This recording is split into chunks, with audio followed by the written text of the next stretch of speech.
Welcome to Applied Awareness, where I use practical meditation to help real people with common problems. This week I got a chance to sit down with Russ Sauter, who's doing some very interesting things with music and meditation.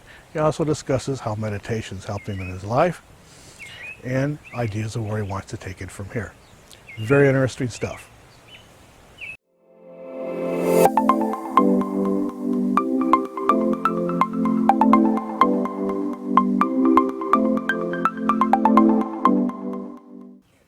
So, when you first came and we were talking about, it's about 2 years ago now, you said that you wanted to learn to concentrate better. What else was it? You always remember these better than I do. Well, I remember you wanted to be able to concentrate better. Overall, you were telling me you want to kind of have better control of your life. Yeah, I think there was something about not getting lost or caught up in my own thoughts, too. Something along those lines. And somewhere along the lines, you came and told me that, it's taking care of your road rage. Mm-hmm. So, tell me about your road rage. Early road rage, before we started talking. Yeah. Yeah, before pre-meditation. Yeah, it's not.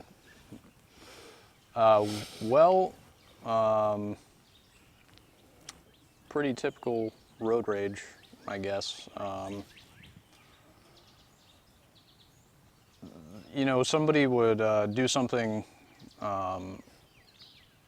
that I didn't like on the road, and for whatever reason, I always had a very strong emotional reaction in my car when that happened. So before I started meditating, it was just a really strong emotional reaction that I didn't feel like I was in control of. I felt like it was something happening to me, and I'm just reacting naturally. This is what I'm supposed to be doing, I guess. Well, I mean, you see it often. You're out driving around. Someone doesn't like that you changed the lane or whatever else, and you've got yelling and throwing of hands and whatever else. Yes. I always just wave hi. But yeah, so pretty much everyone's familiar with it. So how did it dissipate? Well, the first thing that helped it dissipate was just learning to, when I felt stressed or some sort of strong emotion, I would start to just pay attention to my breath to kind of get away from that a little bit. Okay, so like we taught with the deep relaxation meditations. Yeah. Before my. Okay. Yeah, that's when I noticed that I stopped having those knee-jerk reactions on the road with the road rage. I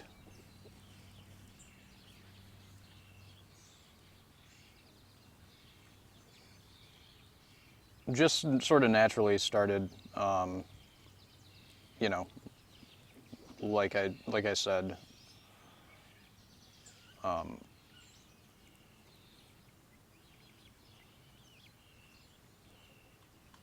just taking a breath, just taking a breath when I got stressed out, and it kind of gave me the opportunity to realize this is not really how I want to be behaving, instead of this is how I must behave, or this is just what happens when somebody pisses me off. So it gave you a second to choose whether or not you wanted to upset yourself by getting upset. Yeah. Yes. It's a good way of putting it.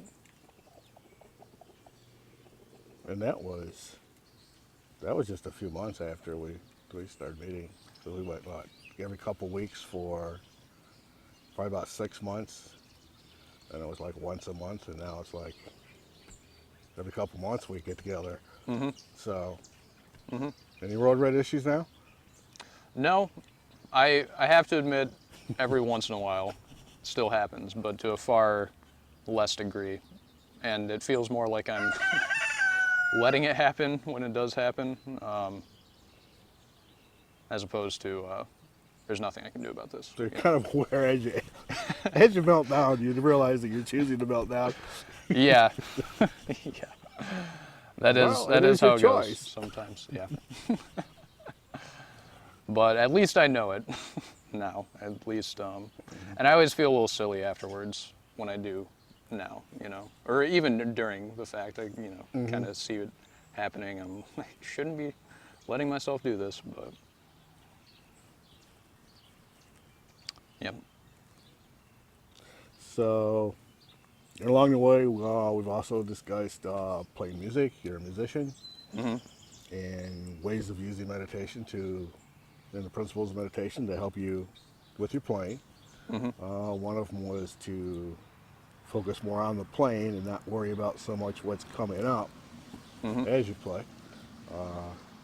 Did that work well for you?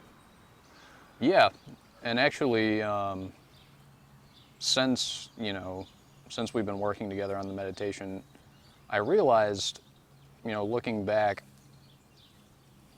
playing music was really kind of my first, or one of my first experiences with meditating, even though I didn't really know that's what I was doing, And it's what you're talking about, that sort of, performance state of mind where you can't really worry about what has happened or what's going to happen, or even, you know, um, how you feel about it, I guess.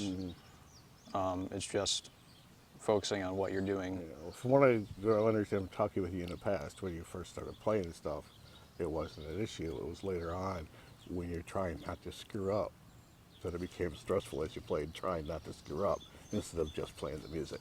Hmm. You just needed to get back to that to really. Yeah, yeah. That's always been kind of a personal struggle with playing music is,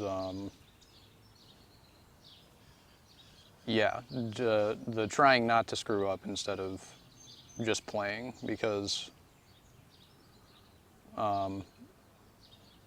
once I became aware that I was worrying about whether or not I was going to screw up, it kind of just became a snowball of trying not to, it's just a giant, Like running downhill real fast, looking way ahead, right, yeah. knowing that somewhere along the line it could go bad. Yeah, yeah, sure. And it's helped with that too.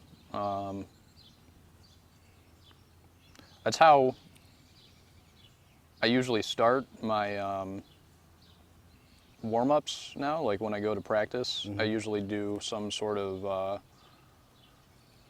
very easy exercise,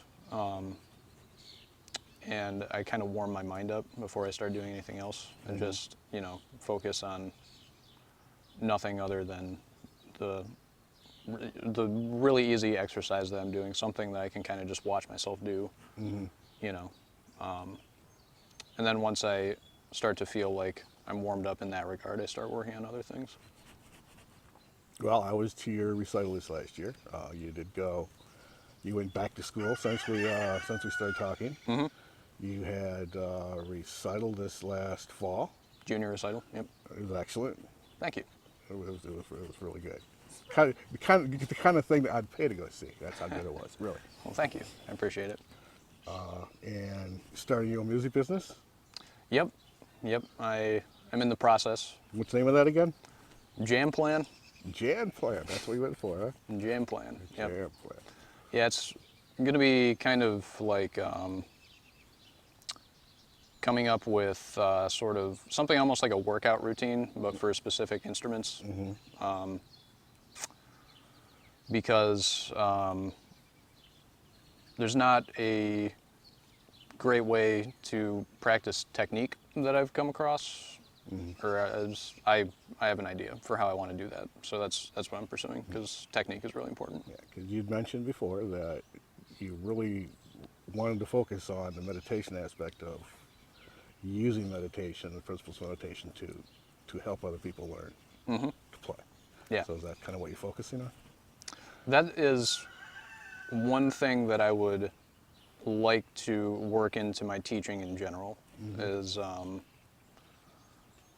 basically learning about your mind through music, and learning about music through learning about your mind, sort of thing, you know. Good stuff, good stuff. Yeah.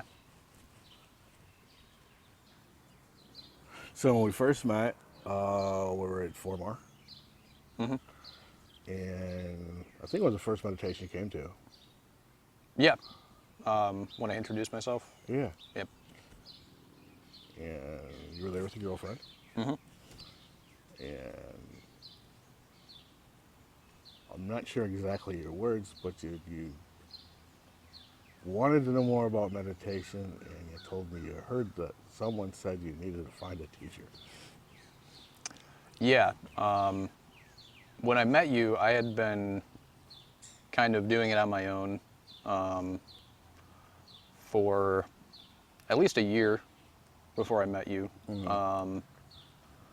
I had a friend who kind of gave me a book about it, and was like, I think this just reminds me of you. This seems like something you'd be into.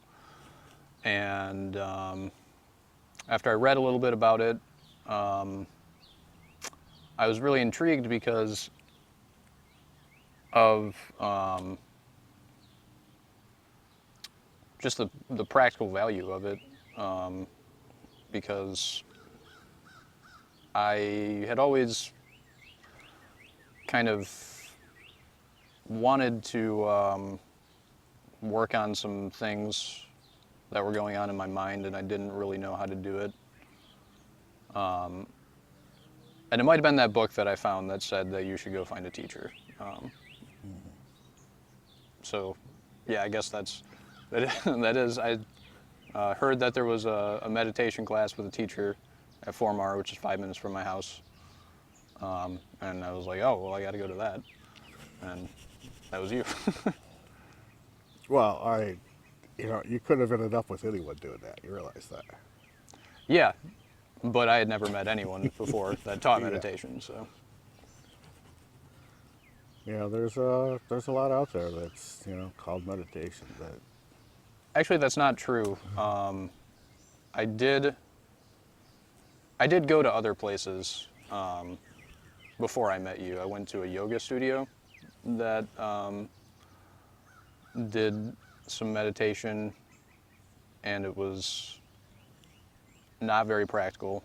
It was not very informative. It was just kind of sit there and your energies will do stuff, sort of thing. And then I also went to a Buddhist temple in Ann Arbor. And did I ever tell you the story of when I went to a Buddhist temple in Ann Arbor? No, was it a Zen temple? It was, I think. It's probably one that I stayed at in the past. Really? Yes. When I first got back to the States, I took a bicycle ride from here in Clio. And I went to Ann Arbor, and I stayed overnight at the Zen temple there. And the original intent was to go from there and see another place. What I hadn't really counted on was being run off the road a lot on my bicycle. Well, that's no good. So, yeah, after the semi about took me out, it was, well, this is a bad idea. And rode all the way back in one day. I was totally sunburned by the time I got back. But yeah, I think I know the one. They had a garden out back. Quite a good garden. They did a great job with it. I was impressed. The amount of greens I had was impressive. So I'm gonna spend a lot of time on it. But It might have been the same place. it probably was. They That's had a garden there. the only place I know of. Yeah, In Ann Arbor. probably. But I was there. Wow. This was mid to late '90s. So Yeah, it's probably 2012 or so when I went. I don't know. Later than that. and so what'd you encounter there? Well, I went with my friend who gave me the book on Buddhism and meditation, and we went to go check out the Buddhist temple and the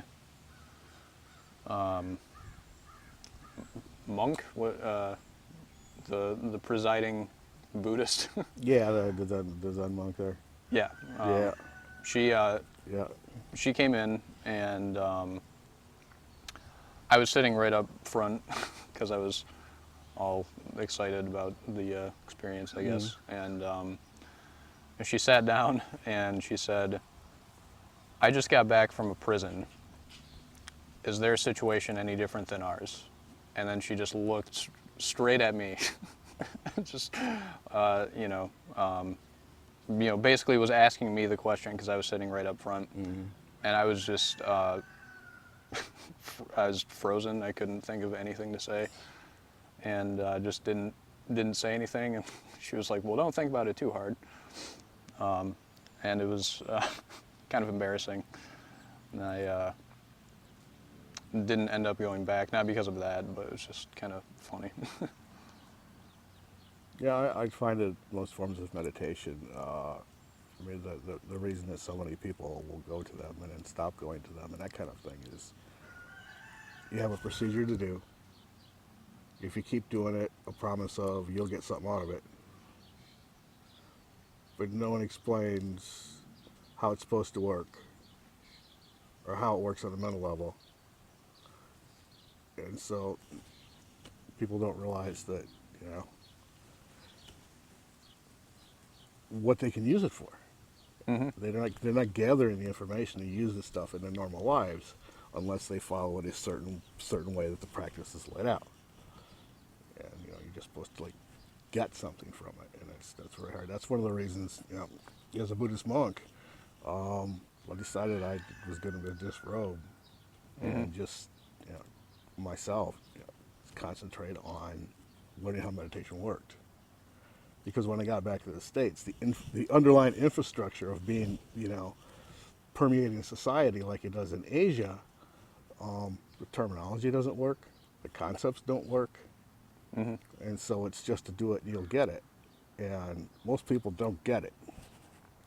Yeah, that's why I wanted to find a teacher. I had, when I started it on my own, it was a lot of that, a lot of just do this and you'll get it sort of stuff, like you're talking about. And the places that I went before, I didn't really end up going back because I didn't feel like I got anything more than, reading about meditation or Buddhism in a book. And that was really where I got most of my information, was books about Buddhism, before I met you. And then I was, kind of pleased that you weren't coming at it from a Buddhist perspective because that was the only thing that I had gotten so far, and it was... Which you might think I'd cover from a previous Buddhist monk. Right. But, yeah, I like the... I don't know, it's almost kind of like jogging, I guess. It's just something that you do because it's good for you, I guess.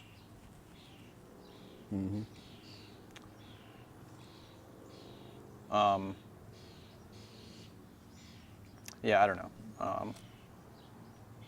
I like that you just taught about how it works, I guess. Yeah, the program that we're doing, well, this was 2 years ago. So this was just after really the current kind of cycle that the program we have in place now, designed to teach you how meditation works while you meditate. Hmm. It's just after really that was implemented, just a little bit before we met. We've done a lot of work with terminology, a lot of feedback from a lot of people meditating, including yourself, kind of streamlining things. Hmm. But yeah, when we met, it was, I mean, I would imagine it was probably the first time you ever heard someone give you a meditation class and teach you how meditation works at the same time. Yeah, yeah, I would agree with that. Most of the information I read was about how to sit before.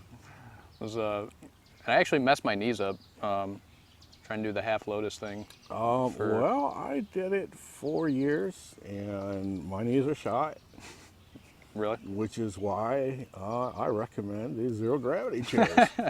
yeah, those are great. Because, hey, we're going to do it for what? 12 to 15 minutes, because after that, our mind's going to fight us anyway. Hmm. So 12 to 15 minutes, get comfortable, concentrate as well as you can, don't be distracted, get your stuff done, move on. Hmm. Yeah, Which is a that's little a good way of doing different from sitting there for an hour trying not to move because someone might notice. it. Right. Yeah. Yeah. And then having some wild meditation experience because the blood's pooled in your feet, legs, and seat, and you don't have any in your brain. And calling it fantastic, I had this good experience. Right. Yep. Yep. I like subduing my road rage better than the blood pooled Yeah. experience. No blood in the brain experience. Hmm. But that gave you something then to use. It wasn't just, you come meditate and you got to keep meditating like this to do that. It was you come, learn how it works, learn how you can use it in your life. And that's kind of been the entire evolution, is just learning to incorporate it into your life. Hmm. Yeah. You said something to me one time about when we were talking about music, because I had a book that's basically about meditating and practicing. And you said that, at some point it seems like a musician would have to learn how to relax on purpose. And that's definitely true. But that's also true of a lot of other things. A lot of, Hmm. to to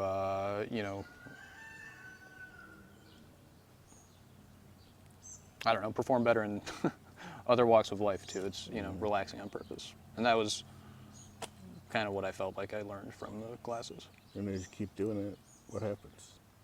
You form new mental habits. Yeah, it's becomes relaxing in certain situations just becomes what I do now. Like when I get angry at somebody on the road. Sometimes I end up more relaxed than I was a second ago, because it's kind of like a wake-up call a little bit, Yeah. like, oh, I just got pissed. Well, just relax. We worked on creating that relationship between slowing down, paying attention to your breathing, and letting that relaxation kick in. Hmm. And you haven't done that meditation very much after the first probably 6 months. It just kind of became automatic. Yeah, I kind of get my practice throughout the day without trying too much anymore, because it's become a habit. Yeah. And it keeps spreading to other parts of my life too, Hmm. places where I get stressed out or emotional or something, it starts to spread to that as I become more aware of those things. It's a lot of getting rid of the road rage. That was the first one that I noticed, but there's a lot of little things like that. And we've known each other for about 2 years, like I mentioned. And really, I haven't taught you anything you didn't know. Really. It's all I've done is pointed out. Yeah. Taught me how to practice. I pointed out why it wasn't working. That's all I did. Mm-hmm. After you told me what it was. Mm-hmm. So you already knew. That's true. Yeah. Because no matter who we are, we can only interpret and associate with things that we have experience with in our lives. So when someone learns about how meditation works, it has to be something they can associate with in their lives. When you explain to them that anything that we do is that distracts us from our normal autopilot mental habits, we can call meditation, like taking a deep breath and various other things. People can relate to that because people do that. Yeah, I see what you're saying. I was meditating before, but I didn't Yeah. know when I was, and I didn't know how to apply those skills in other. We talk about how meditation works, and then we show how it works with the deep relaxation meditation. It works by replacing the mental habits we have with new mental habits. So instead of screw you, buddy, it turned into pay attention to breathing and let the relaxation happen. Mm-hmm. And then once it became automatic, boom, new mental habit. Mm-hmm. Yeah. But these are things that you really kind of already could understand because you've encountered them in your life. When That's true. we talk about there's only one thing we control in our lives, and that's our choices.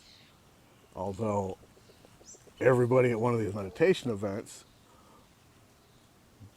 hasn't really thought about that probably much ever, and runs around feeling out of control all the time, Mm-hmm.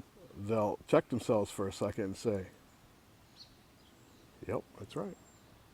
Because you know it. Everyone really inherently knows that.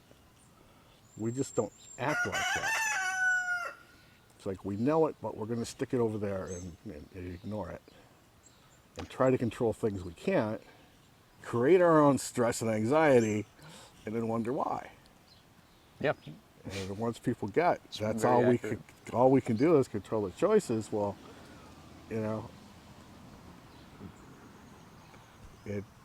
it helps them not go out of their way to create their own misery. Another way of saying that. Mm-hmm. But there's nothing that that when you learn how meditation works and how it works within the constructs of the mind and that kind of thing, there's nothing that's out there. It's not mystical. It's not magical. It's there's no divine intervention. It's things that we all know throughout our lives that we just haven't paid attention to and put together because there just seems to be so much.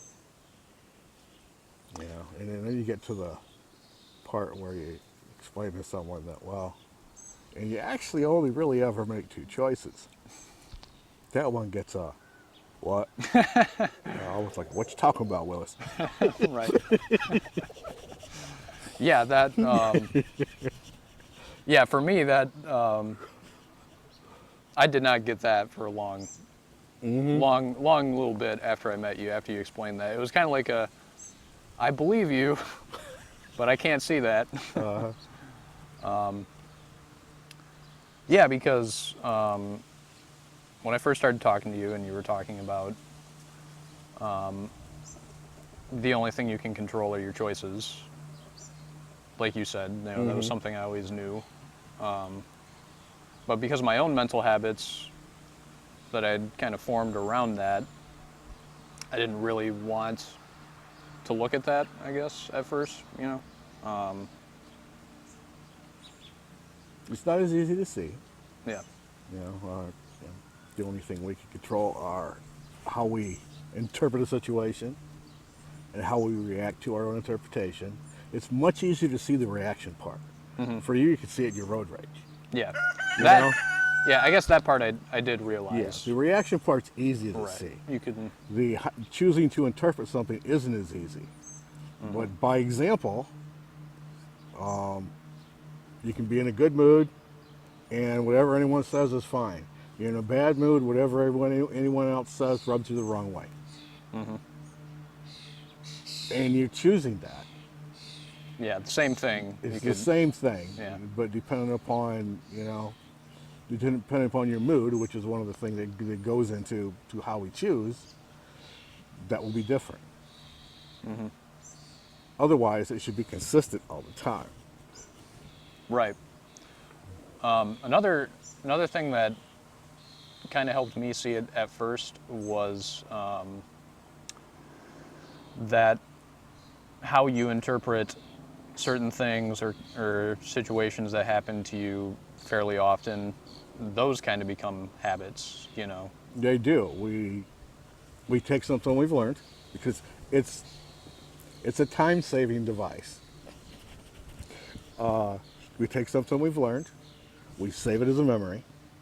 It comes up again, and we pull it out, and it's like we already know about this. You know, the problem we get into is, because we make our choices based upon our emotions, what we've learned in the past, and our ability to speculate. Well, how much of what we've experienced in the past, how much speculation did we throw into there? Did we really have a lot of facts with that? So we pull it out again in the future and use it. It's where you get things like racism. You've stored something away where, you speculate that somehow someone isn't as good as you or is different, or, you've learned in the past somehow through, relationships with other people or whatever that, this group of people is this way.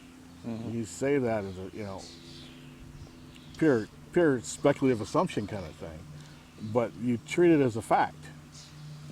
It's really just a habit of interpretation. Yeah, when it comes, when you encounter, that particular type of person again, you use the information that, is just kind of wishy-washy to begin with as a fact. And so you end up with these stereotypes. Yeah. Which are, really, they're a lot of like urban legends. Like urban legends get passed around. Sure. And Yeah. everyone, a lot of people will take these urban legends and think they're facts because they've heard it more than once. The same thing happens with stereotypes. Yeah. Yeah, I can see that. You're kind of blinded by the fact that this is your own interpretation because you save it as a fact. Yeah. Kind of like all people who make me have an emotional reaction on the road must be jerks. Yes. Yeah. They're all jerks. The world's full of them. Right. Same people might be perfectly fine to associate with in school, work, public, whatever. But on the road, they're jerks. They're all jerks. They're in a car. Especially if it's a four-wheel drive truck. Yeah. Right. Yep. There you go. Vehicle stereotypes. I hadn't really thought about that before. So it's a problem of habit. Or just imagine if everyone knew and understood a little bit more about how their mind worked. Imagine all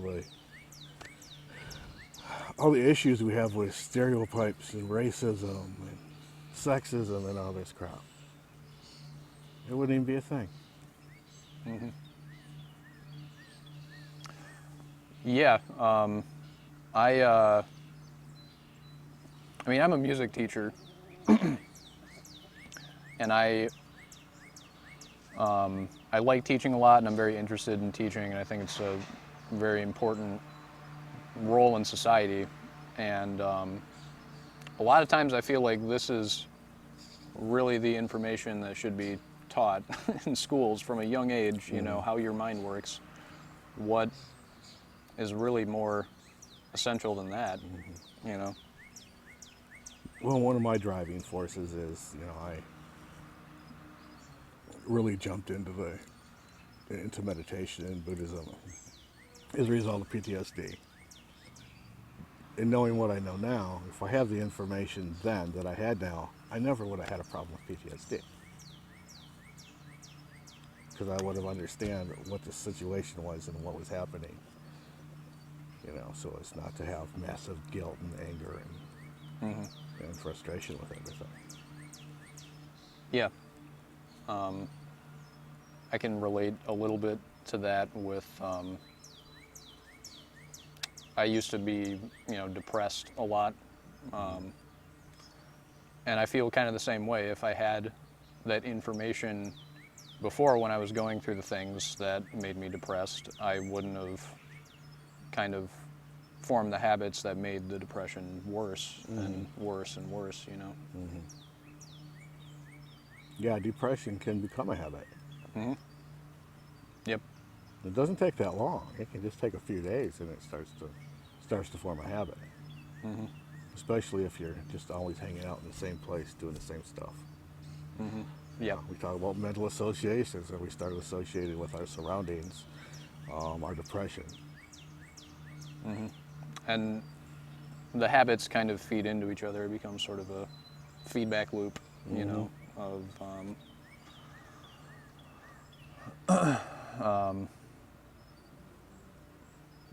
you know, getting depressed and then getting depressed about the fact that you're depressed, and you know. Kind of like frustration. If you're frustrated, which is just a mild, we consider it a mild form of anger, and then you get upset because you don't want to be angry, and so all you did is double the amount of anger you're dealing with. Right. Yeah. Yep. Well, thanks for coming by. We had some good talking again. Yeah. Good stuff. My pleasure. And the other day, I watched the video again for probably the, I don't know, 29,000th time, where the drummer is also the singer, okay? And the tempo of the drums picks up before the tempo of the singing. Yeah, I still have to watch this. Because even on a meditative point, yes, we can pay attention to two things, but it's really hard to control two things. You know what I mean? Yeah. I mean, it's you know, you can pay attention to breathing while you're thinking and doing other things. But you can't really think about something here and think about something else here. Yeah. Yeah, it's pretty hard. There was a. So I want you to check that out and figure it out for me, and we'll get back and have another nice conversation. Okay. Yeah, I have. I'll have something for that. I have a similar thing that we can talk about next time. Cool. And maybe we can get in more of the music and meditation and see what we can do about helping some people out there. All right. All Once right, I get my videos going, it'll be a cross video series. Sure. But yeah, thanks for Cool. talking. Excellent.